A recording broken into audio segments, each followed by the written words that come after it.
All right. Here we are. Seeking to Save podcast, s2s.tv. I'm excited to be here with you guys again as we engage in a new podcast. Obviously the heart of this podcast is to encourage people to engage culture with the gospel of Jesus Christ. That's what our heart is. But we also have a heart to ensure that discipleship is happening in the lives of people. And I'm excited about tonight because we're going to talk about marriage and the keys of a successful marriage. My name's Nathan, if you don't know that by now. This is my wife, the first time that she's been on one of these podcasts. Hallelujah. Come on. This is Mia, and we have some good friends of ours who Mia's known, Miss Carrie for a long time. Carrie or Newly and Carrie Hunt. I just want to welcome you guys to the podcast. I'm excited and glad that you guys wanted to come and be a part of this with us. Hey, excited to be here. Yeah, we are. It's a little surreal, when I think about that, because when I met Mia, you can fade that out, Bella. When I met Mia, you guys were, friends from way back. How long have you guys known each other? Early 20s. Yes. Yep. Yeah. Through church, we became friends. And so it was fun. I got to be there the whole time that she went on the mission trip and met you and got to hear that my maiden name is Baker. And so whenever she came home, it was like, I met a baker. we were so excited. Yes. We all get to bake cakes together. Yeah. Yes. Yeah, that's cool. So that was, we've been married 23 years now. So it kind of dates that relationship a little bit. So that's cool. And, okay. So what we want to do tonight is talk about, I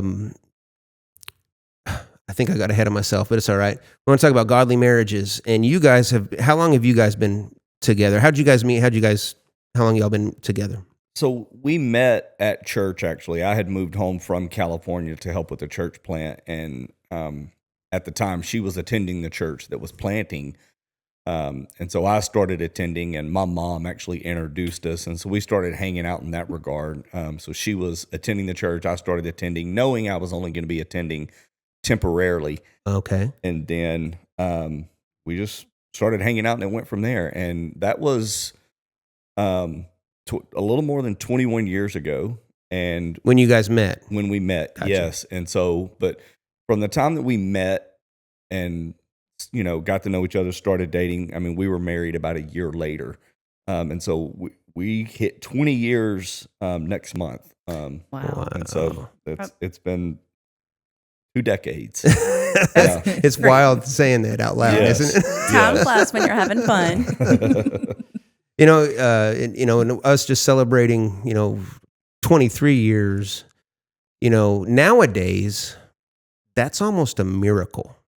Of course. For relationships and marriages, in this modern era, young people to see marriages last that long, because we were once young, but here we are 20 years later. Yeah, and that's the tragedy, because, there was a time where, you could look at the church, and if people considered themselves Christians and were regular church attenders, that the divorce rate didn't match the culture, but now there's no difference. And so, you have some sects within Christian culture and some more very, very traditional and fundamental groups that might vary, but by and large, if you look at Protestantism and things like that, and even in some regards the Catholic Church, it pretty much mirrors, right at 50%, give or take, of the divorce rate. And so there's no longer an indication that if you were raised in church, stay in church, and get married, then you're probably gonna, see it through and not end up a statistic. But that hasn't been the case for some time. Yeah. It's like an indicator. It's like there's something wrong here. And I think our heart is tonight. What we want to talk about is the keys to successful marriage, because you got 20 years. That's a big deal. I look at our lives. I can't believe it. Man, that's a long time. And praise God. And yet, we can look around sometimes in the room in a church somewhere, and we know that's not the case for everybody. Sure. And we see people who've been married several times, and and those families are in the same church. It's and that's great, Yeah. but at the end of the day, it's and then we start seeing, prominent leaders in churches and pastors and others, getting divorces and marrying other Christians, and man, it's like the world's on fire when it comes to this stuff, because that's not how it should be. And exactly what Right. you said. What's the difference between the church and the secular culture? Like, what is the difference when you just observe it? Like, there should be a difference. 100%.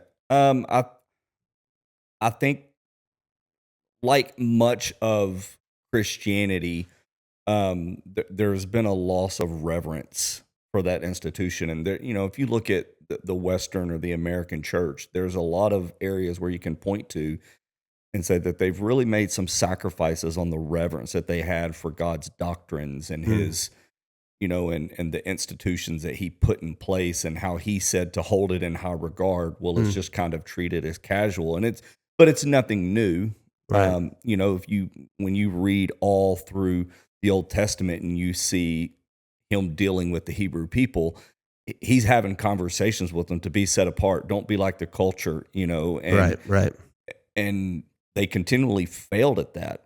And I do find it interesting. I think it's important that we recognize a significance, and it's like we don't just want to promote healthy marriages because we think it's a good idea. I mean, it was God's idea for marriages to be healthy, and so but it goes further. It goes so much further than just, why should I not get divorced? Well, because it displeases God.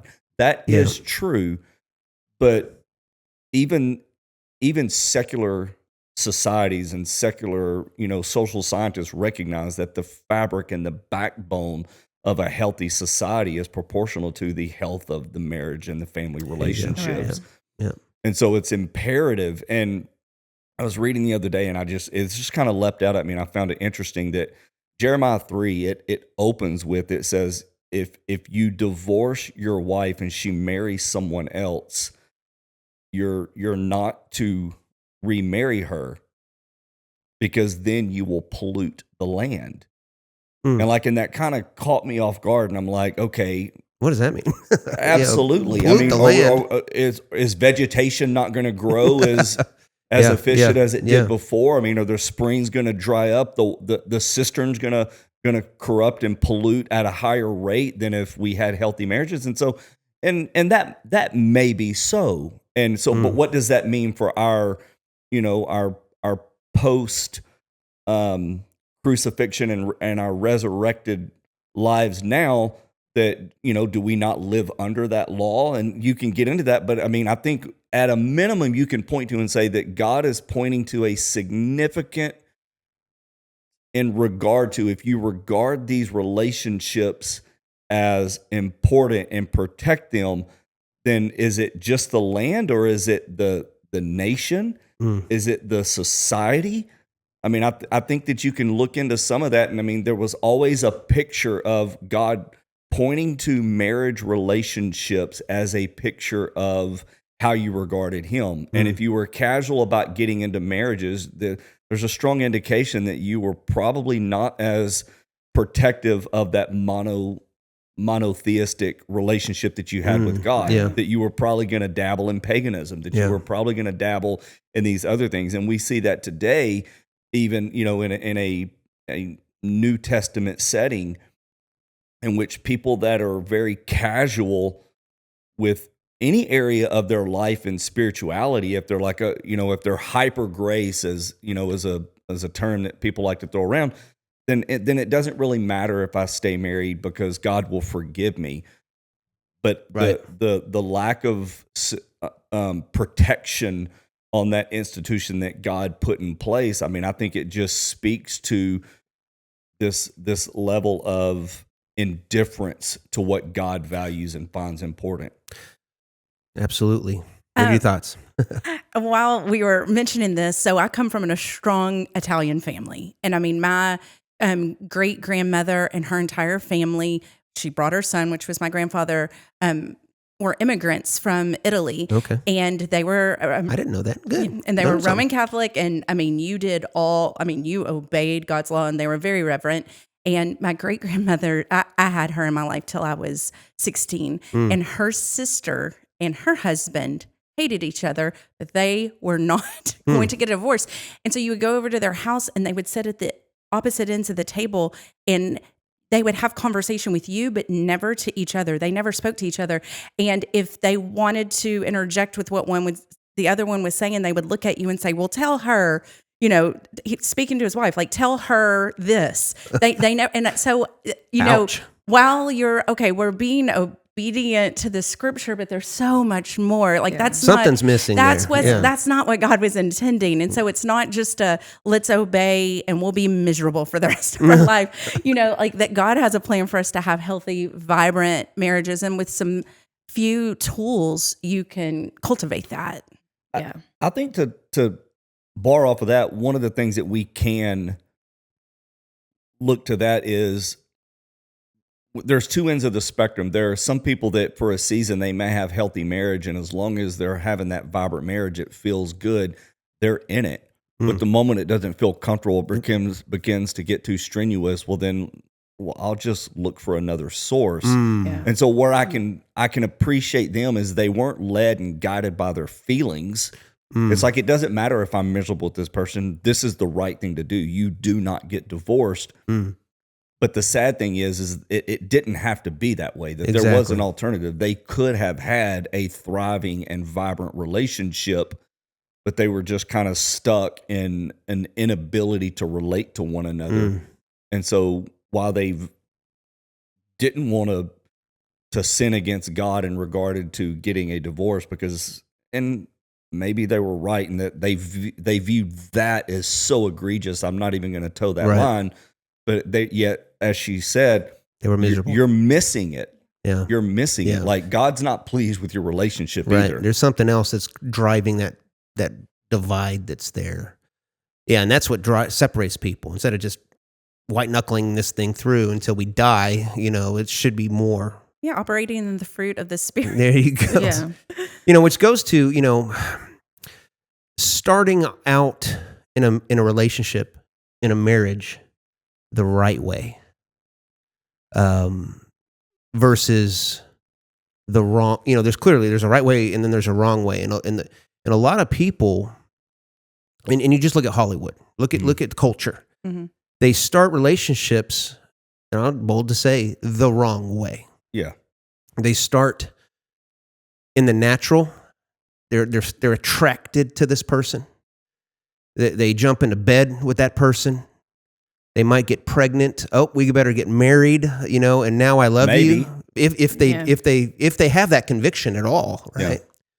And then there's this obligation to maybe emotionally, I guess I love you, And when all that doesn't work because it's all in the flesh, you then say, "Oh God, could you fix this thing?" And instead of just flipping that, starting with the Lord individually, and me and I.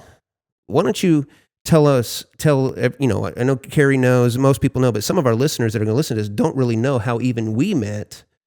And we were married shortly after we met, but why we knew what we knew and why we're here still 23 years later.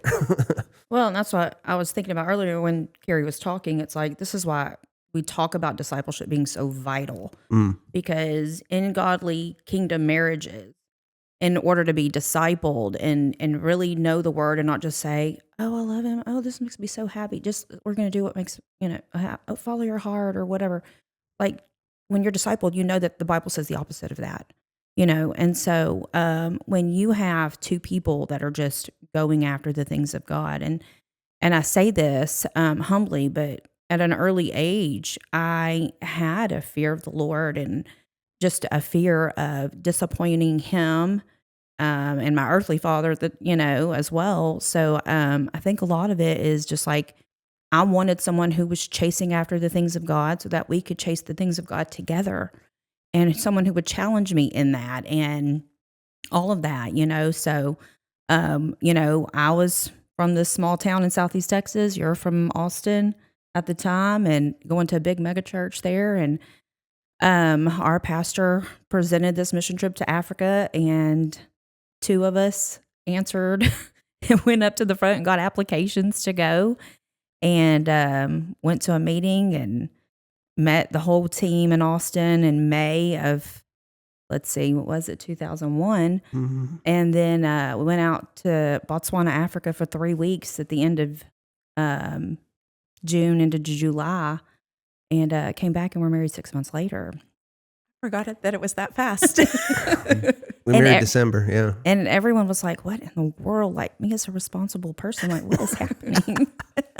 And I'm thinking to myself, my parents are going to flip, but it was like God could not have set it up it was never more clear to me, something that you've been praying about and seeking the Lord about and thinking, at that age, everyone was going to Christ for the Nations to find their person. And you're going to this, like I was telling the kids just recently, because they went to Passion in Atlanta, but it's like, we'd go to these big events and be like, maybe my husband's here, or maybe, maybe Nothing new under the sun. Yes, no, not at all. And so it was like God ordained. And so when you have in your mind and in your heart, I want to serve God with everything that I have, and no one could ever come and trump him in my life.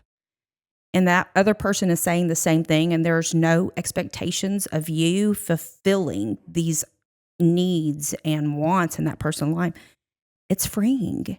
And that's just kind of how it was with us. And God made that clear at the get-go. Yeah, for me, I had just gave my life to Christ about a year before. And I did the relationship thing the world's way, and it just didn't work, left you broken. And so I just go after Jesus, man, with everything. I didn't want any girls. I didn't want any of that. And then you seek first the kingdom of God. I just, and then all of a sudden, without even planning it or searching for it, it happened. And, and the reason I bring that up is because, and just the way you guys said that you met, you were coming to be a part of a church plant or something. Correct.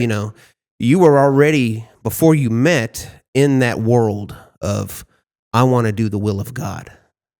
And I know that probably similar to Mia, you were kind of in that boat, like wanting somebody to, right? Yeah, oh, absolutely. Absolutely. I had been, the church that I was serving at had just split the youth, the junior high and high school. So I was over the junior high. Like I kind of made that from scratch. And so I definitely was looking for somebody just to lock arms with and run. And we became youth pastors at the new church plant. I got sucked in to go with him and immediately. With no intention to go, but I think that's a big part of it is like, when you said the word starting out the right way. And I think the big one is, listen, be busy building God's kingdom. Yeah. And he will align you and bring you someone. And the first indicator that, hey, could this be the one? Are they building God's kingdom? And then just join forces together. But that means that like something that you might be engaged in, as far as building, it might have to look a little bit different. And I mean, God may shake up your plans about what you have your hands on, because I mean, you just join forces and you start building together, but it's all about kingdom building. And like we join together, and and eventually kids come into the mix, and it's like that becomes our primary responsibility as far as kingdom building. But yet we're going to do it as a family. We're going to be in the business of kingdom building. Yeah. I do have to mention too, for anyone listening thinking, oh, well, I'm not going into ministry. None of us were on church staff. No. Like Not we at the were time. just busy at our church serving whenever we all met each other. And that's a good point. That's a great point, because there's life outside. I often think about church staff and that life, and it's got its pros, it's got its cons, all of that, right? And a lot of people who aren't in it think that there's people that arrived. They're like they got it all together, right? Sometimes it's hard for them to say. It's hard to say it out loud when you're in ministry. But what you experience at a church is not a reality for them. Like our reality inside the ministry is not a reality for the world, right? Mm-hmm. And to say that, well, we've been in ministry for all of our lives, that's not true. It's like we have been in the world serving God, being responsible adults, being relationally engage with our spouses and not be in what the world would call full-time ministry, right? You can still be have a successful, thriving relationship, and you don't have to be, on a platform somewhere, Yeah.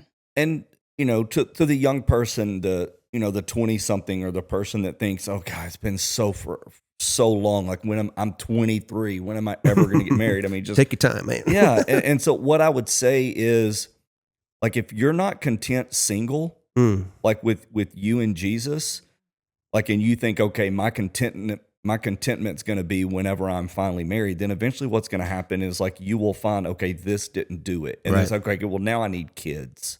Yeah, and that'll do it.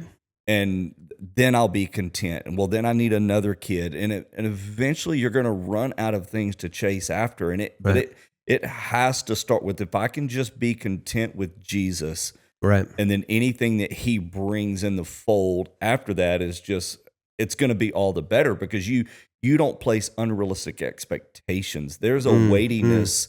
And Mia kind of touched on it earlier whenever she said that, when both people come into the relationship and Jesus is enough, and I'm not looking at the other person to fill a void that they're never going to be able to fill. That's right. And so again, it goes back to, you need to ask yourself, if you're in this place where, like, I'm never going to be happy until I'm married, I'm like, marriage is going to let you down. Yeah. It is hard, especially, I would say it's exponentially harder if your expectation is that it's going to supply all of your needs, that Jesus, being in a relationship with Jesus, is supposed to meet. I really think that's the foundation of it, is being content, knowing that he is your only constant in this world. He is your source. He fulfills that, and the world says, so, oh, you complete me. Oh, you're everything to me. Oh, you're my savior. You saved me. That's very backwards than the biblical viewpoint. Like the Jerry Maguire scene. Yeah, I was just thinking of that. You completely. And we're all staring there as young girls, just crying, being like, I want that. Yes. He needs some help. Like that relationship ain't gonna last. You just watch it. When you know something, that ain't gonna last. Yeah.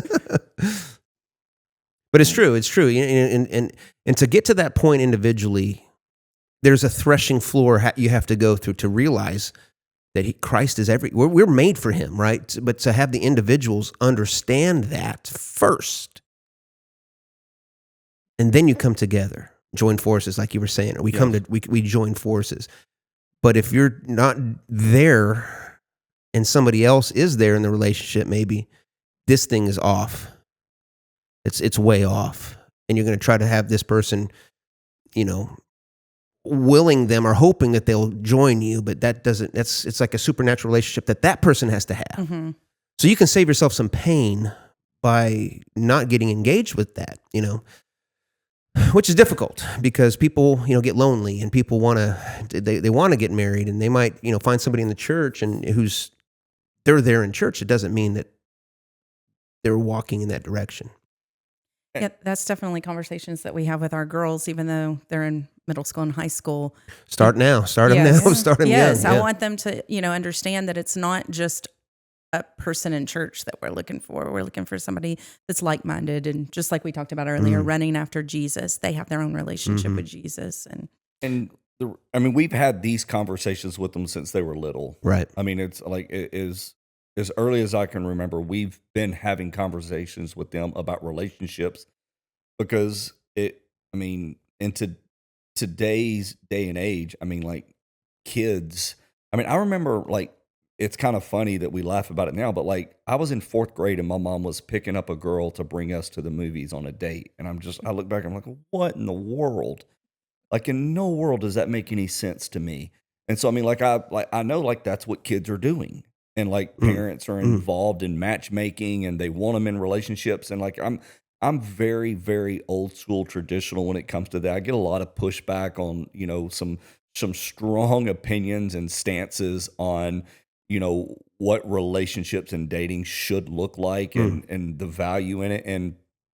And without doing a deep dive into that, that's a whole nother podcast. But before, I would just say that, like, if you get into the habit of always having someone with you and always being in and out of relationships, I think that does two Yeah, things. It it makes breaking up with someone easier. And so if you can be like, you get desensitized Right. to like breaking it off with someone, Right. and like you don't want to carry that into a marriage. That Right. like I've broken someone's heart, or I've had my heart broken. I can get over this. Like, that's not healthy. And secondly, it gets you to a place where you are just like, you don't know what it's like to be not in a relationship with just Jesus. And I think that like you need to go through your formative years of just knowing what it's like to be in a relationship with Jesus, and as was the case with you guys, that he just brings someone into your life that you guys are aligned spiritually, Right. missionally, Right. and that's the key. That, hey, we're going to be about kingdom building. Yes. And that doesn't mean it doesn't have to be on a mission field. It doesn't have to be on staff at a church. Right. But you're watching their lives. Are they actively serving? Right. Are they serving in their local church? Right. Are they giving of themselves? What's their character like in regards to Right. serving? And so I would just say, like, don't be so quick to follow the whims of culture. It's like, oh, I'm in ninth grade now. I guess, I should be dating by now. It's like, push parents, Yeah. resist that. Like, you Right. don't have to give into that. Young people, if I can say anything that's impressionable to you, it's like, resist that, because it starts a slippery slope of you having to perform as an adult in adult relationships that you're just not equipped to perform at that level yet. And it comes with so many challenges that, what are you going to do with this relationship? Yeah, Where's it you're not going? mature Yeah. enough to Yeah. weather that, and Yeah. you can save yourself a lot of pain if you just keep your eyes on Jesus and know that He'll bring that person at the right time, and that's difficult, for young people. But just to have parents, instill that in them, that's a blessing, because not everybody has that, Correct. Whew, and that's a whole other topic right there. So, I think the biggest thing, we just to kind of circle back a little bit, we want to start the right way, of course, but even starting the right way, which is huge, because starting the right way will get us to weather storms that come, Right. because they will come, right? Like you said, marriage is hard. So when you think of, the hurdles that will come in marriage, and I think some people get stuck in these hurdles and they're like, I'm out. I don't want to. This, I jumped that once. I gave grace this one time. I'm not doing it a third time. How do we combat the? I heard a comedian say in marriage. He was talking about marriage. He says, "Do you want to be happy or do you want to be right?" So being right, it doesn't always have to be the priority. It's the humility. You know what? I'm just going to lay this down. I'm going to die to myself. So how difficult is that for people to lay themselves down in a marriage? Because at the end of the day, aren't we to be subject to one another, serve one another? And how difficult is that? And when people miss that, problems arise. I would say that the biggest challenge with that is, like, probably as Americans as well, like, we're conditioned, like, to be competitive, and being right is a value. And when I want to be clear, when we say, like, don't just chase being right, we're not telling you to be inauthentic, to be disingenuous, to be anything like that. But, like, a lot of times there are multiple paths to how a problem can be solved. And, like, a lot of times you're just looking for the best one. Like, there's not a perfect one. And so what we want to do is we want to make sure that it's like, nope, it has to be my way, because I believe my way is the best path. And sometimes what it's about is, okay, what can we both get on board with? Because The partnership. Yes. And there's it's really like, if we do it my way and I win, but my partner, my spouse is disgruntled. Like, did the relationship win? Mm-hmm. And ultimately, what we're looking to do is like we want to make sure that the relationship wins, Mm-hmm. that there's alignment as we're moving forward through these challenges, and not always having to do it my way or do it the way that I think is the absolute best when the other person has a differing view.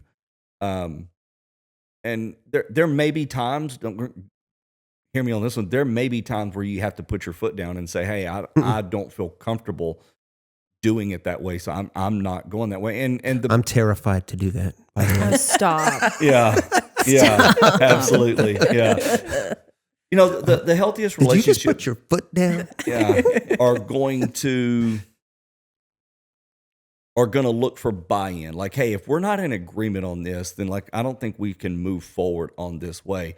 But I also think there's the biblical response. I mean, without getting into like the super traditional, view, like, the healthiest ways are going to be where the husband is sacrificing his will and his wants and his desires for the betterment of the marriage. And if the wife can trust in that, then she has no problem saying, hey, I don't really see it that way, but I trust him, and I'm going to submit, and I'm going to go forward anyway because I trust that he's leading, faithfully following Jesus with my heart and the heart of this relationship as the priority, not being right. Yeah, I love that point. Now, and I'm curious about you guys' thoughts on that. From the wife's perspective, I know Mia has mentioned things along those lines, just confirming what you said. You guys, I would like to hear you guys' thoughts on, that the husband doing and then enabling your trust to submit. You know what I mean? That whole relationship, because it's not an authority type thing. Can be. It's an ugly word in some circles. Yeah. When People you talk can about take that submission. Yeah. People take that. Yeah, And The it can minute be you very said ugly. that, I it was can, like, and ooh. it can be perverted. Yeah, It exactly. can be perverted. But I mean, but if you look at the picture of the Bible, Yeah. like we are to submit to Christ and Give our lives. Yes, Yeah. and the husbands are to love their wives as Christ loved the church. Like we can't do it any better. Right. Right, And- which Christ laid down his life. Yes. So I think that goes back to the beginning when we're looking for someone to marry. Do I trust Yes. Newly? Do I trust that he has my best interest at heart? And sometimes his decisions are going to be to get my best interest at heart, but it's not going to look like the way I would want to do it. And so I've got to trust him. Like, hey, I married somebody who loves me and he wants me to win. He wants me to succeed. And sometimes that means that he has to, in our relationship, there's been times I can be very emotional and just like say if I'm hurt, I can just meditate on that and I can play every conversation in my head and then I can start talking negatively. And there's been times where he's like, hey, I love you, but you're being negative. And he's kind of had to challenge my way of thinking. Yeah. And I know that does not feel good. And for a split second, I want to be mad at him because I want him to take my side. But he has my best interest at heart. He doesn't want me to just be a bitter person that's angry and negative. He wants me to be full of life and to speak life. And so I submit to that whenever he talks to me because then I can be a better person in the end. Right. Because culture likes to use phrasing like ride or die and hey, like, no questions, I'll help you bury the body. Yeah. That I got your back. I got your back, I'll help Yeah. your body. But really, is that what that person needs? Is that the best thing for them? Sometimes we need to say, hey, you're being a little hysterical. And we have to be careful in our phrasing and stuff like that. But Better watch your words. Yeah, but it's Calm like, it hey, down. like You're on the ground kicking your hands and feet. All right. No, I'm just. I That's think me. You're being a little out of line on this. Yeah. Yeah. Receive that from someone that loves you and champions you, but they have to believe that. Yeah. They have to believe that they wouldn't be telling me this if it wasn't a reality, if it wasn't glaring. Because if there was any gray area, like they're not just looking to beat me up, they're not just looking to kick me, and they're only saying this because it's got to be true, even if I can't see it. Right.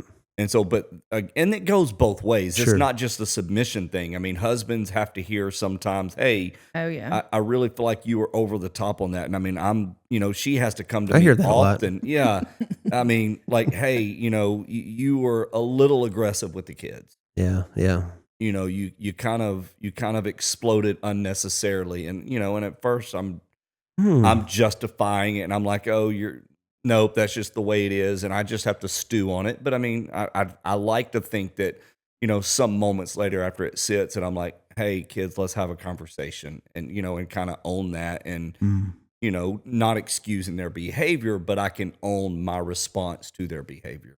Right. Yeah. And I want to add, where there's been times in our marriage, like I just said, that Newly sat down and said, hey, you're being negative and kind of calling out. I mean, I would say as far as calling out sin in my life, I had some bitterness. But even though it doesn't feel good in the moment, but I can receive it because there's been times where I've seen him be my biggest champion in, like the Becoming a Bible Nerd ministry. I mean, he has spoken so much life on a consistent basis that I know, so whenever he's saying those things, I have all of these positive deposits into our relationship where I'm like, no, this guy, he really loves me and he really wants what's best for me. And so I think, it goes hand in hand in the marriage. There's got to be that love and respect.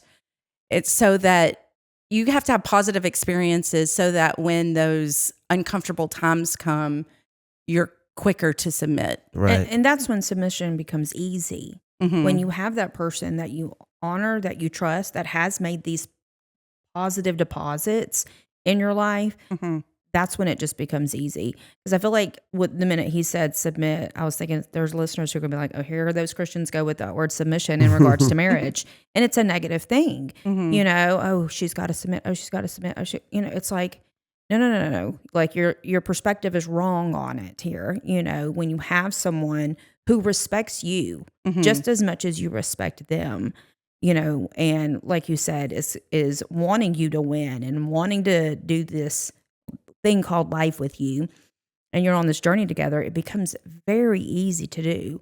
When you have someone who's not taking care of you, when you have somebody who's not putting in those positive, it becomes challenging at that point because then you're not a team. It's like you're individuals fighting this thing. So you're like, forget you, I'm not submitting to you. You know what I mean? What if you, so that's when it becomes ugly. Yeah, and I just think of the awesome responsibility that men have. Men out here listening to this, it puts a fear in my life and my heart before God that we're responsible for loving God in a way, serving God, fearing God in such a way, modeling that individually in our lives, knowing that our wives can rail against it and leave us if, and that stuff happens when the priorities of the man isn't where it needs to be. I remember, when we were at Bible college, one of the professors just talked, he said, people will live their lives based on what they believe about the future. If there is no fear of God in the man, if there's no fear of God, we'll live however we want, we'll speak however we want, we'll treat people however we want.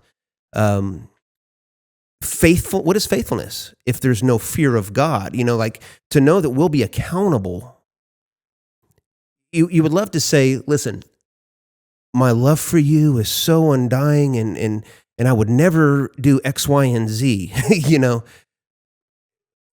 That is amazing if someone can do that without God.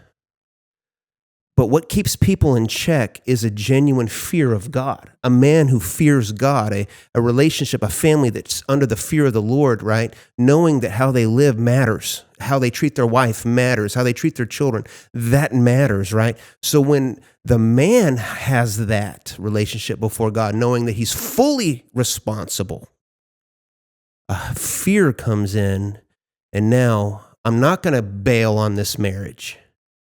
I'm going to serve my wife as Christ served the church, gave his life for her.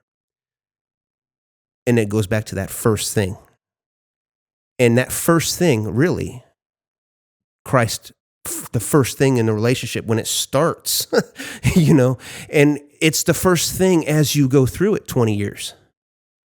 Because without that, I look at Hollywood, Ben Affleck, Jennifer Lopez, you go down the list of all these people who've been married multiple times, different people. Where is the fear of God? They're just doing whatever they want. They're hedonists. They're going through their own lives, doing what they want, whatever pleases them. No fear of God, no fear of consequence. The Christian, and that's why people don't want to believe in God. Oh, I'm going to go live how I want to live.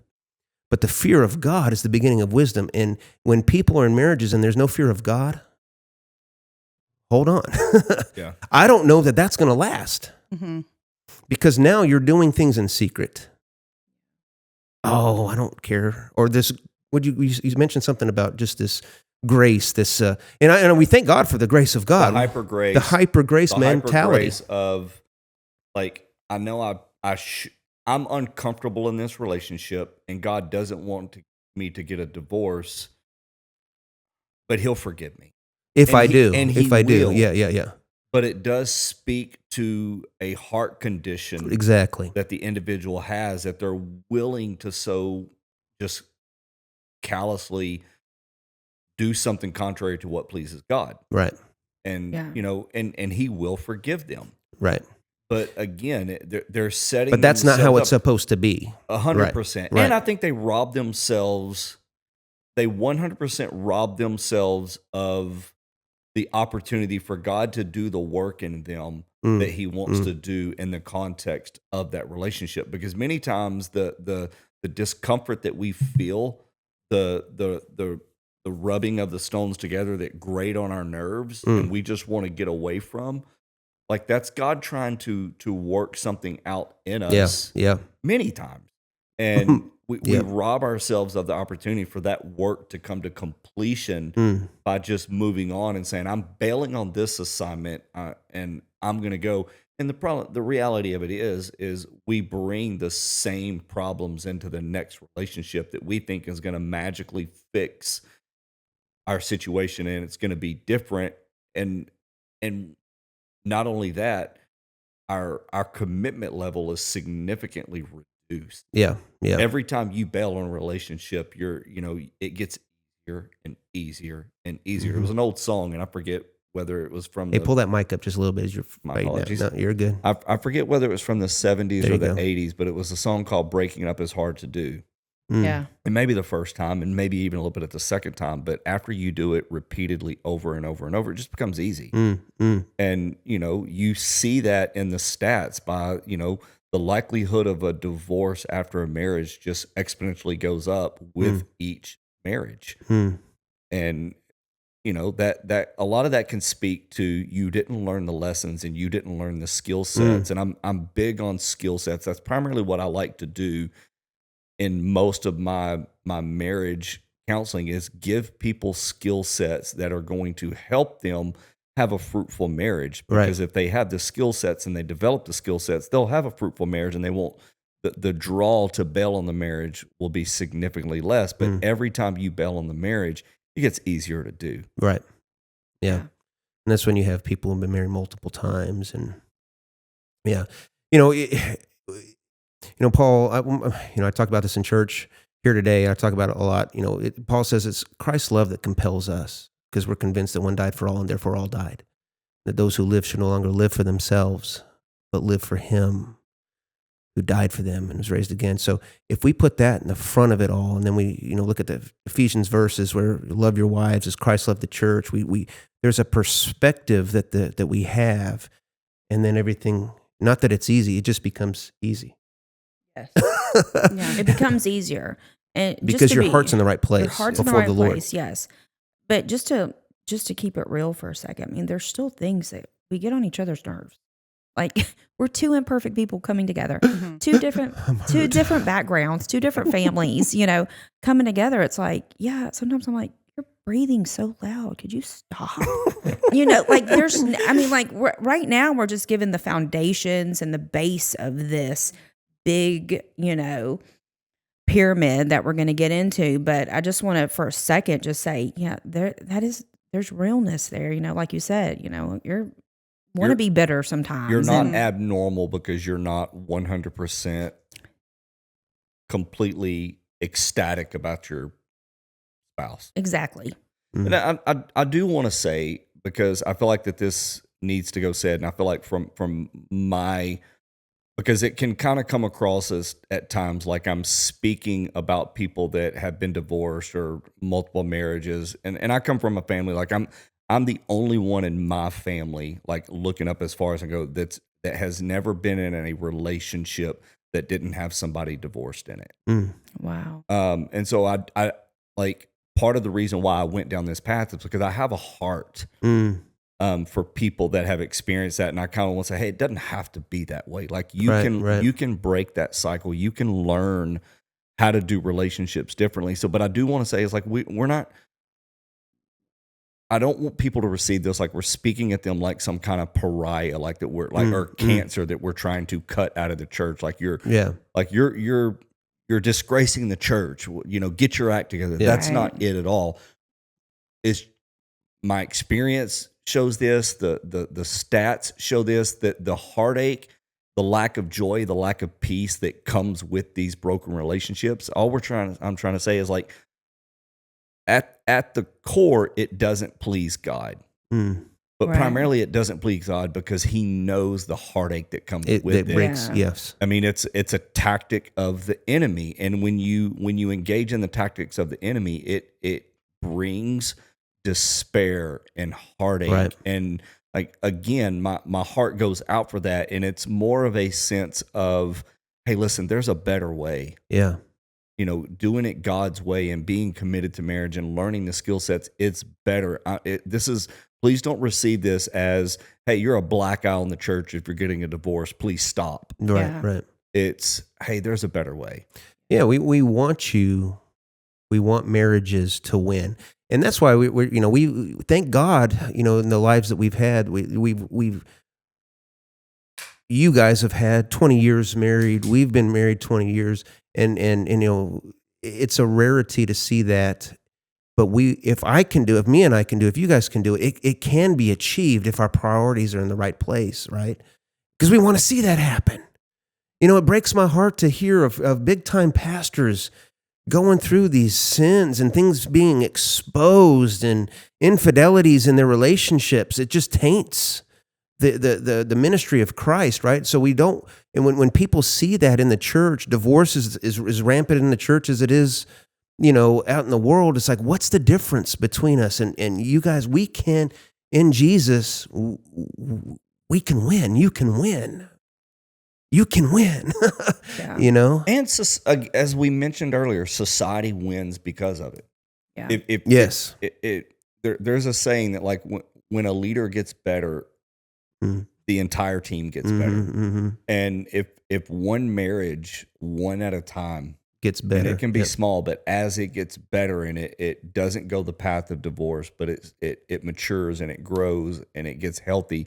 So society will be better, even if on an incremental level. Well, the kids that come up under that house are better. 100%. Yeah. And then when it comes time for them to have children, they've seen how it should look for the most part. And then it's a legacy.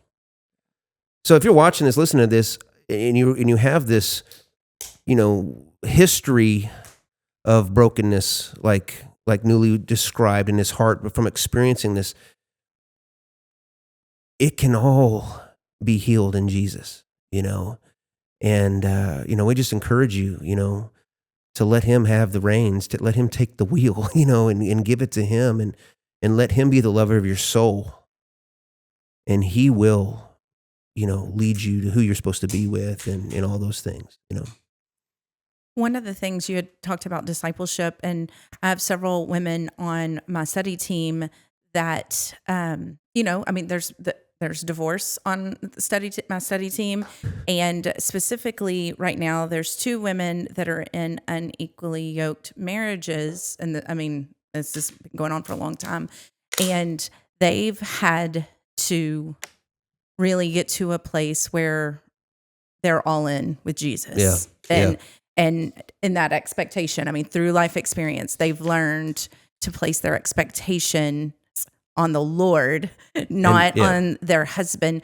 But I would say that both of these women have decided that they are going to be all in their marriage, even on the hardest days. And they are recognizing that God is calling them to a level to serve even when it hurts. And, it's been mentioned earlier that is actually like iron sharpening iron. Well, not even iron sharpening iron because they're unequally yoked, but God is using this to prune them. Yeah.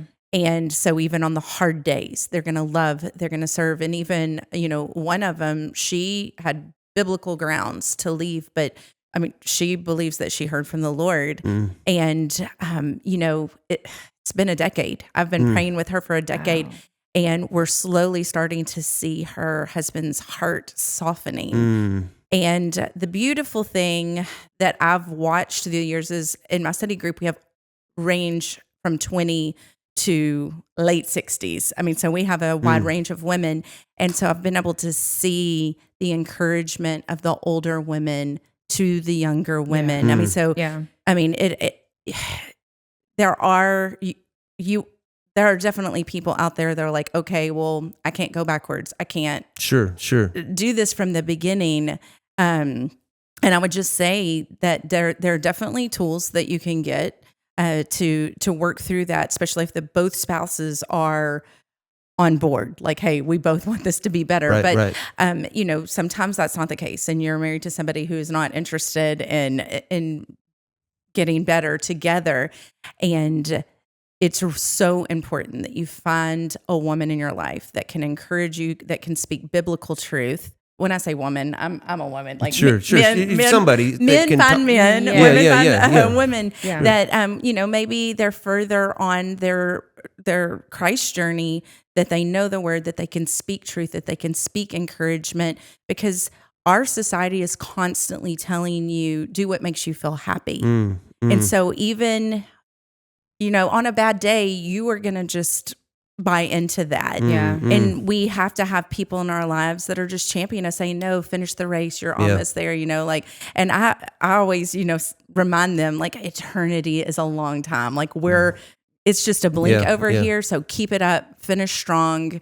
And then eternity is going to be a long time that we can celebrate. Yeah. And I'll say this, as Newly was talking earlier, but like even in Christ and in Jesus and both serving, there are still skill sets that we need. Absolutely. It's so important because I think through 23 years, we've learned that. I mean, we got married very young. I was 23 years old at the time. I loved him. He loved me. We both loved Jesus. And it was like, that's all we knew, And so it's like, that's all we knew. That's all we knew. And so as we didn't know how to dialogue, didn't know how to, Yeah. I mean, as we grew and, different scenarios and situations and circumstances and seasons of life come, you learn to navigate those things. You just don't know. So like, oh, Jesus has got, no. Absolutely. Newly does an 8-week course with couples on just how to communicate and things like that. And there's these exercises you have to do. And one time we did it as a small group. And there was an exercise that was assigned for the night on active listening. And he had a couple of couples practice it because chances are you're going to do it wrong. And he was able to model like what they were doing wrong in it. And one of the wives looked at me and said, do y'all really talk like this when y'all argue? And I was like, yep, this is exactly what we go into. Like, we've practiced this. And so there are those tool sets, because I'm very emotional. So I would just go off with my emotions and say, you always do this. And like he said, immediately, if that's your argument, you always do this, that the person is going to go back 7 years to the one time that they didn't do it. And that's going to be their argument to win. No, I don't always do it. 7 years ago, I didn't do it. Exactly. So before, we were in ministry at any, full time on staff anywhere, anything, Nathan did loss prevention, and he had to interview a lot of people and interrogate people to get them to admit their they're thieving of whatever. And most of the time he'd have them on a few $100s, but the way you interview would get them to admit to a lot more. So I started finding that in our arguments, he would start to like interrogate me, and I would be like, hold on a second. Like, this is not going to, I'm not an employee at your job. It's like you find these, it's like you start going there. And I was like, oh, this is not going to work with this. When I was, going through school and I'd first started, practicing counseling like that, same thing. I would bring a lot of it home and, try to use some of the same skill set as if like she was my subject to help and to bring to help. And so it did bring frustration, but I would laugh about it. Yeah. Not a good tactic. Yeah. We don't recommend it. So we got through that. Amen. Yes.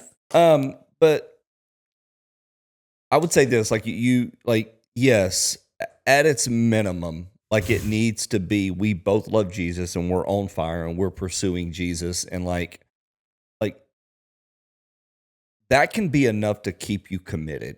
But it doesn't mean that you're gonna have your finances right in order. Yeah. Right. It doesn't mean that you're gonna have your social life and what that looks like and how often you stay in and how often you go out. If one is wants to be out more, one wants to stay home, what does that look like? And so working those kind of things out, much of it is a skill set. And so while you can stay married and if you're committed to Jesus and eventually find it out, what I like to do is say, hey, let's work on these skills so that you can improve upon them now, and that's not a hurdle. That's not something that you're having to work out, for the next 5 years. Let's correct that. And again, I think the biggest ones are like how people solve problems. And how communicating. 100% how they communicate. Yeah, a lot of times you just lock up and don't communicate, and pride sets in, and and then you want to be right, and instead of just saying, "Hey, look, we're in this together. I've committed to you for the rest of my life. Let's make this the best that we could ever have." And I think when both parties have that mentality, you can have the dialogue because they trust that commitment, right? That covenant. Yes. Well, what will happen we is want to win. If that's the thing, if you want to win, what will eventually happen is you begin to learn, like if you don't improve upon the skill set, that if I do bring up a problem, because this is the way you have to view it, is like the rest of your marriage is a continual progression in intimacy, that you're trying to raise the ceiling of your intimacy level. And you have every relationship at some point has a limited capacity for intimacy based on where they're at. Yeah. And there are many factors that weigh into where that ceiling is positioned. But the goal is to raise that ceiling. But many times you're not even hitting your ceiling. So if your ceiling is here and you're having great times, well, if aggravations, agitations, or conflicts come into play, like there's a buffer that you're running into to how connected you can be and how intimate and how close you can feel towards that person. And so the goal is, when I recognize a conflict, when I recognize an agitation, Carrie's doing the dishes and I come home and I say, "Hey, I'm home," and just the sound of my voice gets on her nerves.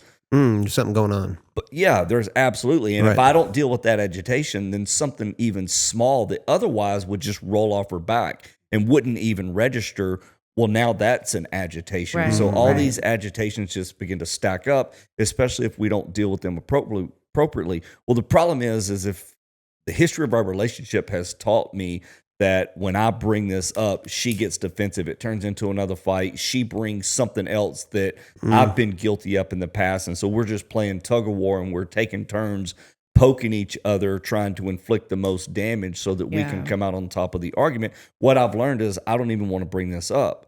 So the argument just remains. And so there has to be a perspective shift. And this really kind of dawned on me over the last 5 years of how to present this to people. Is like, look, you have to change your perspective on why it is that they are bringing up a grievance to you, because nobody likes to hear you missed the mark. Yeah. Hey, you didn't love me the way that I best want to feel loved, or you communicated to me in a way that hurt my feelings. No one likes to hear that they didn't measure up. And so the perspective has to be that if my spouse is telling me that I did something that didn't measure up, why are they telling me that? Right. Are they just trying to hurt my feelings? And so if I can start seeing it from their eyes, no, really, in essence, what they're doing, in essence, what they're doing is they're communicating to me that, hey, there is something that is preventing us from hitting our ceiling in regards to intimacy and closeness. And if I can bring this to your attention and it can change, then we can go to higher levels of intimacy. And so my perspective has to be, hey, they're bringing this to me, not because they hate me, not because they're trying to make me feel small, but because they want to be closer to me right now than we already are. And there's something that's preventing us from getting close. And so they're bringing this to me because they value closeness with me. Yeah. And so if I can listen through the lens of, hey, she's telling me that when I forget to take out the trash, it bothers her, not just because she thinks I'm lazy. That may be the case, but what she's telling me is that every time I forget to take out the trash, it brings up a sense of consternation towards her, and she doesn't feel as close to me. She wants to feel close to me. And so if I can just correct that, and so my perspective needs to be, hey, thank you for being willing to hurt my feelings for the sake of us growing in intimacy. And it just, it shifts. And so if I can see that she's not my enemy, that we're partners in this, and as a partner in the relationship, I'm doing something that's hurting the team. And this is with team sports. It can be with a job. If I'm having a conversation with a coworker and say, hey, you've been showing up to work late, and it's really causing a problem. Well, set the team dynamics aside. We're not going to be as productive as we can be. And so if they bring that to my attention, they're not telling me that me being late is a problem because they hate me. They're telling me because we need to be better as a team. Yeah. And if hey, thank you for bringing that to me. I didn't realize that it was a problem. I didn't see the big picture that me being late or leaving too early was hurting the team's numbers and production. And so, hey, I will work on that. And the team gets better. Yeah. And I think to add on to that is we always have a tendency as humans to tell all the reasons why we forgot to take the trash out if we're using his excuse. I was running late, or I got a call from whatever. And we don't need to tell our spouse the excuses, even if they're valid. I think sometimes if we've done something to hurt them and they were brave enough to say, I don't want to hurt their feelings and say they didn't measure up, but I want to be intimate, that we listen and then we just say, you know what, I apologize for that. Moving forward, I'm going to do better. They don't need to know all the reasons why we didn't do it. Yeah. I think that they will receive they'll receive it better if we just apologize and say we're going to do better than if we make excuses. Because at its core, given the reason is another form. It's a softer form of defensiveness. Yeah. And really, defensiveness is rooted in pride. You need to know that me not measuring up there's an excuse for it. There's a reason behind it. So you need to know why I didn't measure up. That's pride. Yeah. And so if we start getting defensive or even combative, because defensiveness will eventually grow to combativeness, and combativeness starts turning into, well, what aboutism? Well, you did this, or you do this. And this is, that's a whole nother lesson of, what's the healthy tactic? Do we even bring up old stuff? And when is the healthy time to bring up old stuff? My favorite is the tone. It's not what you said, it's the way you said it. Correct. Correct. Yep. Well, I mean, it's like 80% of communication is nonverbal. It's in your body language and it is in your tone. And I try to teach this, how you asking a clarifying question, just how I communicate it can communicate judgment or genuinely seeking clarity. No sarcasm. Yeah, absolutely. And so, if that shirt that says sarcasm is my love language. 100%, 100%. I don't receive that. Yeah. And so that's another thing. It's like when we communicate, it's communicating from a place of my seeking clarity is not from judgment. Yeah.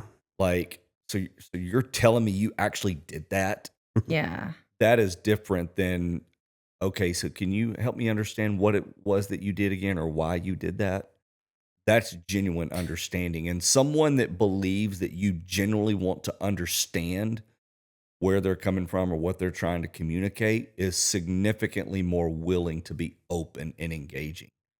And then they don't get defensive. Yeah. I think from the beginning of time, we've known like women brain and men brain, how polar opposites they are. Oh, absolutely. I remember when we first had the twins, and this was an aha moment for me, like the fact that here we are 20 years later and I'm talking about it. But I remember juggling two newborns and trying to get them to bed. And you were young. I was 26 years old. And so I remember we had guests over, or I don't even know, it might have been his mom or somebody was in from out of town. And they were in the living room chit-chatting. And I remember just getting one to sleep and going into the bedroom and putting him down. And at the exact moment, the other one woke up. So I picked that one up, and then they're both crying. And I'm like, why isn't he coming in here to help me? Like, so finally I remember I went out there and I lost it and was like, how do you not know to come in here? And I remember the look on his face, and he looked at me and he said, I had no idea you wanted me to help you. Like, I didn't know. And in my brain, I was thinking, why didn't he just know? Right. Like, I thought you had it under control. Like, I thought you had your how did you hear two babies? Like, help me. And I remember at that moment thinking to myself, he genuinely didn't know. Like, he doesn't know what I'm thinking. Mm-hmm. I have to tell him and not be mad at him for something he doesn't know. Right. Amen. Amen. Yeah, there's a beautiful saying, and I think it would serve us well to carry this. Like, don't assign malice to something that can be easily explained with ignorance. Yes. Yes. And I think so often, like, we have a young one, and I mean, bless her heart, like, she's the worst at this. Anytime she's slighted, 100% the other person meant to do. Yeah. And it's like we're trying to explain to her, hey, you've got to give grace and benefit of the doubt, especially when they're telling you, I didn't mean to, or I apologize. Like, she has a hard time receiving apologies. But I think that's a lot of times a perfect example of it wasn't malicious that he didn't come and help you. His brain didn't go there for whatever reason. New dad learning, Yeah. Clueless. I mean, clueless. You're just clueless. Clueless. Like, what? Maybe What it did wasn't modeled, things like that. I mean, it's just, again, that's part of discipleship, but just so many things are going to get missed, and we have to be careful not to ascribe malice to something that is just complete ignorance. Right. Yeah. Right. Yeah. There's so many things and so many trails that we can go down. And maybe we can do this again and talk about, some of these skill sets that you've described, because I think we can all benefit from that. I know Mia can. Sarcasm. Yeah. At all times. 100%. Yeah. But at the, to be able to have these conversations is a modeling of Jesus, who washed the disciples' feet, and wives and husbands and wives need to be able to do that for each other. And that is a laying down of pride. It is to, it's, like you said, you guys are talking about couples and learning, and they're like, you guys actually talk to each other like that? Like, having to humble yourself to participate in an exercise that might seem corny, at the end of the humility is life-giving. Yes.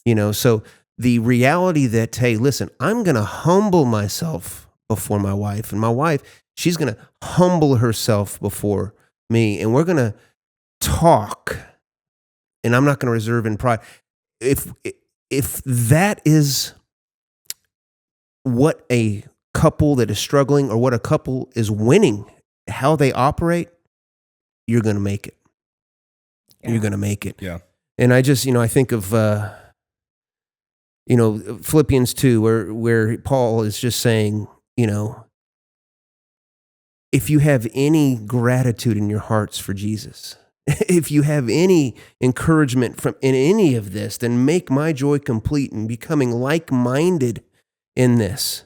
In the same way, having the same mind of Christ, being in one spirit and one mind. He says, do nothing out of selfish ambition or vain conceit. Rather, in humility, value others above yourself. Not looking to your own interests, but each of you to the interests of others. And if we position ourselves as a husband and a wife, position ourselves with those words, I don't know how you could lose. Tell me how you could lose. How do you lose? If that is how you're walking out your marriage. Right. Does that make sense? 100%. Absolutely. Yeah. It's hard. It's hard. Yeah, it's fleshing it out. It's hard. And that's where you have to spend that quality one-on-one time with the Lord. Yeah. Because you can't do it out of your own might. But whenever you're with him and he's transforming you, then. But I would say that, most people go in with a misguided mindset into what marriage actually is. And everyone's going to be different. But to some degree, to the person that's super patient, like no other relationship is going to test your patience, even for the super patient, like a marriage relationship. To the person that's just happy-go-lucky and just go with the flow. Yeah, they're going to be tested more in the marriage relationship than any other relationship because your spouse will know you and they're more comfortable around you. So they're more likely to not be as quick to acquiesce to what it is that you want, and they're going to be selfish. And so I think we have to remember that like it doesn't always come super easy, but that's part of the transformation. That's part of the work that Christ is trying to do within you to build out his character in you. And there's no better relationship to bring out the heart and the character of Christ in a person than a marriage relationship. That's right. That's right. And so I think we have to remember that. So if you're frustrated, like what is God trying to work out in you at that moment? And we're not a finished work, and we won't be. Yeah. And so there will be different tests that come along, and the test that you struggled with in year 1 through 5 is not going to be the same. It shouldn't be the same as the test that you're working through in year 15 to 20. Exactly. Right. And if it is, you're just not growing and getting better, and that's a problem in and of itself. And so that transformation should begin happening, as Carrie said, as we're in the Word, but also as we're letting God do the work and use the marriage relationship as a tool, as an instrument to do the work in us to make us look more like him. That's right. That's so good. I just, in closing this out, I remember Carrie saying, obviously I do a lot of evangelism, going out and sharing the gospel and trying to impact for the kingdom beyond marriage. It's like, Paul says, if you can't do this, if your house is not in order, you have no business putting your hands on the church or all that kind of stuff. So this marriage stuff is important. And I remember you saying one time that evangelism is out of the overflow of your relationship with God. It comes from that. And we want to see people operate in that overflow. And when the marriage is all messed up, it's hard. Like someone might be inspired to do something for God beyond their norm, but they're dealing with all these issues that are hindering the potential, So when the relationship is strong, when God is in his right place and all those things, then this overflow begins to manifest. Well, that makes sense? Yeah, I would say it like this: like, is your marriage relationship a source of drain? Or a source of fulfillment, filling you back up for the spiritual warfare, for the battle that you're doing, whether that's in your job, whether you're evangelizing, like when you go out, like your relationship shouldn't be another source of drain on you that you're fighting. Right. Do we have seasons? Absolutely. Sure. But it shouldn't be characterized that way. Exactly. And if that's I encourage everyone at some point to, you can always get better. Yeah. There's something that you can grow in some area, get help, go to counseling. Where do I need to work at? Hey, when I do pre-marriage counseling, I tell someone that there should always be a trump card, that if one person in the relationship says, hey, we're struggling in this area, it's not getting better, I want to go see someone, that it's a trump all, that you're committing now that, yes, we will go. I love it. That's good. Yeah. Because go get help. Yeah. Yeah. What are the blinders that that I have on that I can't seem to figure out? And it doesn't have to be some, major ordeal or life trauma that we're uncovering. And I mean, I don't deal a whole lot in like soul care and trauma, wound healing and things like that. I dabble in it, but 9 times out of 10, I find that it's someone just doesn't have the requisite skill set. Right. And it puts a buffer, it puts a lid on the capacity of their relationships. So let's correct that, and it elevates, it removes that buffer, and it elevates the lid that's on your relationship. I would say go early on too, because that's a quick 100%. fix. If you wait, if it's a last ditch decision Out of then desperation. then that's really hard. But if you're just in a little season where you're like, man, things aren't really feeling that good, go see someone, get that out of the way so you can move forward. Yeah. And I would say, like, some people do, but it's not best practices. We don't treat the maintenance of our vehicles that way. We hear us squealing, hey, that doesn't sound normal. It's not going away.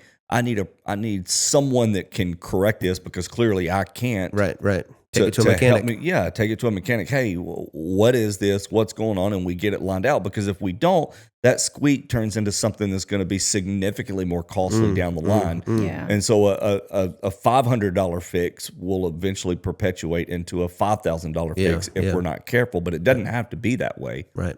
You're right. Yeah. Yeah. We, the heart, for what we're doing tonight in this specific, conversation is we want your marriages to win. If you're in a struggling relationship, listen, we're praying for you. We want you to win. And I want to just go around the room and you have a ministry Bible nerd. Why don't you talk about, what that is, and then maybe leave your little handles there. And I know you're a counselor, and just give us information on how people can connect with you. And, I just a pastor evangelist, so I'm nobody. Yeah. So, but our heart, at the end of the day, we want to see you win. We want that for everybody. If you haven't gotten married yet, listen, this is huge. This is gold. Jesus first, and then learn the skill sets. Absolutely. So let's just, Carrie, tell us about, Bible nerds. Sure. So it's hashtag becoming a Bible nerd. That goal in it is, the Bible is an ancient text written thousands of years ago in a completely different culture. We're Western. It's an Eastern book. And so in churches, we say, read your Bible, but that's really hard to open it up. And where do you begin, and how do you do this, and what does this mean? And so the ministry is designed to kind of go alongside. It's supposed to be in community where you can have conversations about it.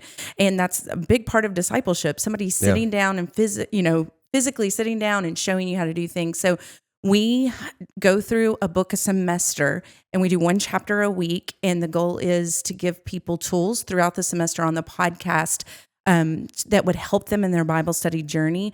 But the goal is for them to study the chapter and then tune into the podcast, where I kind of try to tie it into a neat bow. Yeah.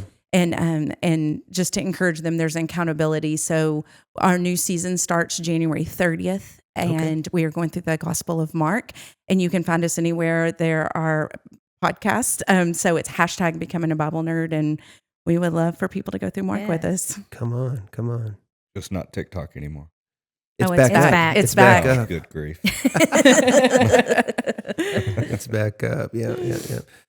So no, I know. Is there? Yeah. So way to get a hold of you? Yeah. For the past 2 years, I was I've done marriage and other types of counseling for a little more than a decade now.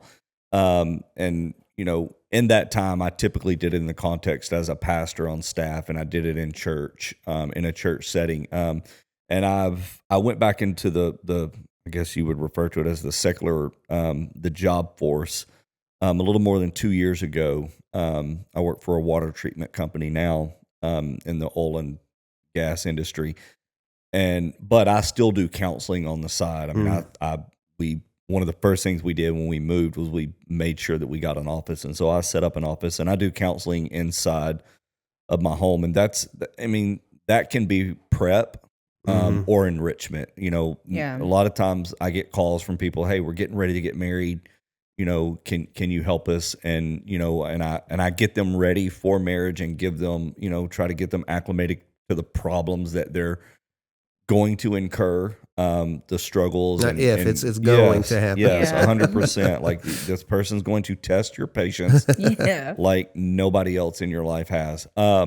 And, when you have two people from two completely different backgrounds, teaching them how to communicate effectively with one another, it can be a challenge. But it can be done. So I spend a lot of time doing that. But I'd say most of the time, sadly, and it's just our culture, most people don't do the work ahead of time. They wait until it's broken or until there's been an event. True. That's right. And as a last-ditch effort, hey, I don't know if we're going to make it. Can you save us? All right. And I'm eager to help, and I'm eager to do that, because what I find is if you can find two people, no matter how egregious the offense is or the betrayal, that if you have two people that are willing to make it work and put into the work, that not only can the marriage survive, and oftentimes it can be better than it was beforehand, because that relationship didn't happen, that it didn't arrive in that moment by accident, that you had blinders, you were engaging in certain behaviors and patterns, or you weren't engaging in certain behaviors and patterns that led to that event. And so if we can just correct that and get you to replacing those bad practices or the lack of practices with healthy practices, your relationship will eventually begin to flourish. Yeah. And it's not uncommon that when someone comes and, one of the spouses has committed adultery and it's the worst thing that's ever happened in their life, that we can reflectively look back a couple years later, and they look back and it's often, this is the way they would explain it, that if there could have been another way for us to arrive at this moment, I would choose that other way. However, if it took the infidelity for me to experience the health of this relationship as it is now, or only existing the way we did before the infidelity, I would walk through the infidelity. Wow. And it's just because there's a level of just coexisting or a level of just struggle in the relationship that they don't really recognize it doesn't have to be that way. And when they get the skill sets and learn how to relate to one another in a healthy way, they thrive. Yeah. As we were meant to. And when they're thriving, and it's like, wow, this is so much better than it was before. I didn't know it could be this way. And again, they would much rather not have the infidelity. Yeah. However, if that's what it took, so be it. And I hear that for, a good amount. Yeah. And so don't listen to this. If you haven't committed adultery, don't go commit adultery just to take that advice. Right. I don't recommend that. Yeah. Go to the classes before that and get the same point. Exactly. And so as far as how people can reach out to me, I guess probably the easiest way is my name on Facebook. Okay. Shoot me a message, friend me, shoot me a message on Facebook. I don't have a counseling website or page or anything like that. It's just word of mouth. Yeah, it's just word of mouth. People reach out. It's important. It's important to, the tune-up. It's always, we take our cars to get a tune-up, put some spark plugs and, new air filter, oil change. It's just maintenance. And, I'm grateful for, times when we've just talked with friends and family, that have, gone ahead of us, just to speak into our lives. And I'd say I could probably do it more, more often, and it's a good thing. Absolutely. It's a good thing. Yeah. Well, here at Seek to Save, I'm going to close this out here in a second, but I do want to say one thing. We were talking about. I remember listening about marriage and all this, and I just remember listening to this preacher. Man, he was hilarious. He's just one of those guys that preach and get you on the floor, and you're just laughing. But what he's saying is so true. He says, when you stand on the altar and you're telling this person at the wedding, that you're going to make me happy all the days of my life, and they're telling you that you're going to make me happy all the days of my life. He says those are just lies. Those are lies from the pit of hell.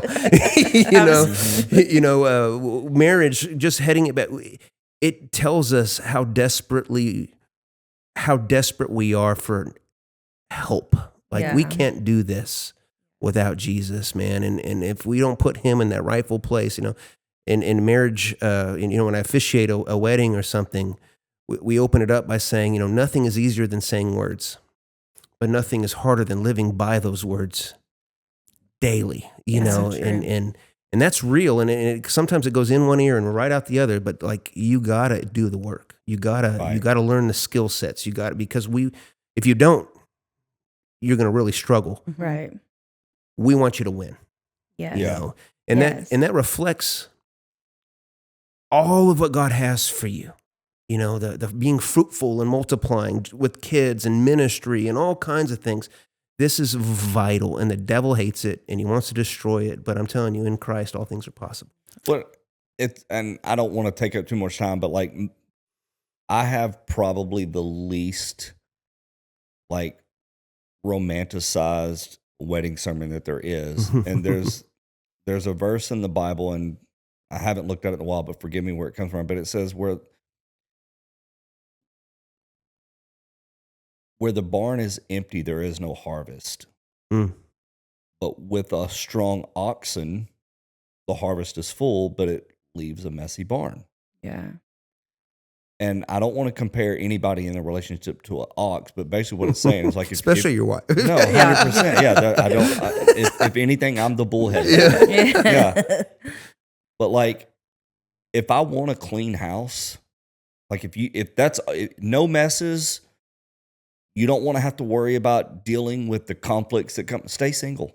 Stay single, but you're limited on your capacity for a fruitful harvest.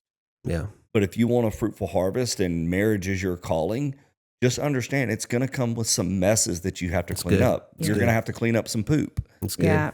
And it's necessary. It's a part of it. And cleaning up the poop can't be fun, but yet it's a part of the job to have a fruitful harvest. It's good. That's awesome.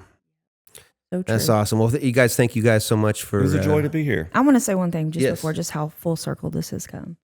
I just had a moment a little bit ago, but, Carrie and I go way back.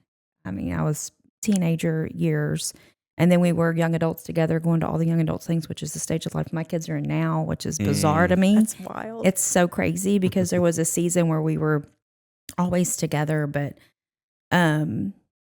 Carrie's dad was our youth pastor at the time and just poured into me and about 70 youth. And it was a pivotal time in our lives. And he was just an amazing person. And I just can imagine what he would. I see so much of him in you. So thank you. Yes. And so, anyways, he was an amazing, amazing man. And to see us here now doing ministry together in our 40s. Oh, wow. It's just no other explanation but God. Just God laid it out for you. And, anyways, I'm so grateful we got to do this. Oh, thank you. Yes. Yeah, it's awesome. It's awesome. Well, praise God. Listen, we thank you so much for tuning in to S2S.TV podcast. Our heart is to hopefully inspire the church to engage the culture with the gospel, because the gospel changes everything. It changes lives. It changes. It's not only saves us, but it literally can change the trajectory of a family. Yeah. And it can change the idea of marriage, and it can turn something that the devil wants to break up into a holy and beautiful thing. And there's so much in the concept of evangelism and discipleship that we're just scratching the surface. And as much as we want our relationships to thrive, God is just I was like, we need to talk about marriage, because from the overflow of our lives where we'll be effective, and we want you to have a healthy relationship with your wife, and so you can impact this world for the glory of God. So thanks for tuning in. Like, subscribe, share this with a friend, and we'll catch you next time on S2S.TV podcast. Yeah. Well, but those who are sick need a doctor. The prodigal spent his inheritance, then ran back to the father.